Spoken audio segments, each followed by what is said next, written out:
না, we are taking all responsibilities. সব ধরনের দায় দায়িত্বই বাংলাদেশ আওয়ামী লীগ রাষ্ট্রীয় ক্ষমতায় আমরা থেকে যেই ঘটনাগুলো ব্যাক অ্যান্ড ফোর্থ পূর্বাপর যে ঘটনাগুলো গত কিছুদিনে ঘটেছে, আমরা we are taking full responsibility. এবং আমরা রেসপন্সিবিলিটি নেওয়ার কারণেই এই দেশের সমস্ত নাগরিকের নিরাপত্তা বিধান করা সরকারের দায়িত্ব, এবং আমরা সেই দায়িত্ব পালনে যথাযথ ভূমিকা পালন করে যাচ্ছি।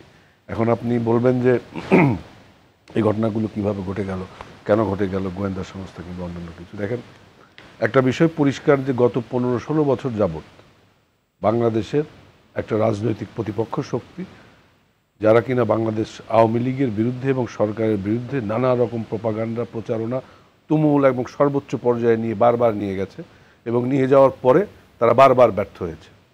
এবং এই ব্যর্থ হওয়ার পরে তাদের যে পরিত্যক্ত রাজনৈতিক স্বার্থ, আই রিপিট, তাদের যে পরিত্যক্ত রাজনৈতিক স্বার্থ, সেই স্বার্থ চরিতার্থ করার জন্যে স্টুডেন্টসদের এই যে মুভমেন্ট, তাদের এটাকে আমি আন্দোলন খুব একটা বলবো না, আমি বলবো তাদের এটাকে দাবি।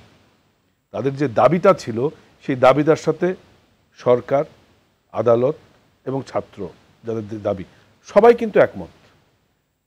এখানে দ্বিমতের কোনো জায়গা ছিল না। মাননীয় প্রধানমন্ত্রী নিজে বলেছেন, আমরা প্রত্যেকটা জায়গায় বলেছি যে গত 52-53 বছরের সময়ের পরিক্রমণের মধ্য দিয়ে কোটা সিস্টেমের ভেতরে যে আমাদের চাকরি কিংবা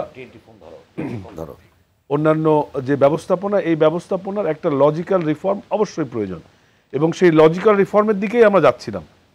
সেই রিফর্মের দিকে যাওয়ার মাঝখানে এটা কারোর বুঝতে রকেট সায়েন্স জানার প্রয়োজন নেই, সহজেই বোঝা যায় ওই পরিত্যক্ত রাজনৈতিক শক্তি পেছন থেকে বাংলাদেশকে এইভাবে আবার অস্থির করে তুলেছে।